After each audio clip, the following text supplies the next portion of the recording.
गाह्रो गरेको छ होइन हामीलाई यहाँ हामी अब आफ्नो के छ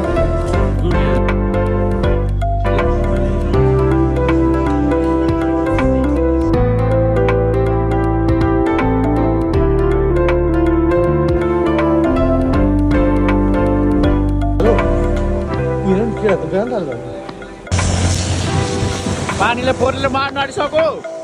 ल्यापटप बचाउनु पर्यो यसरी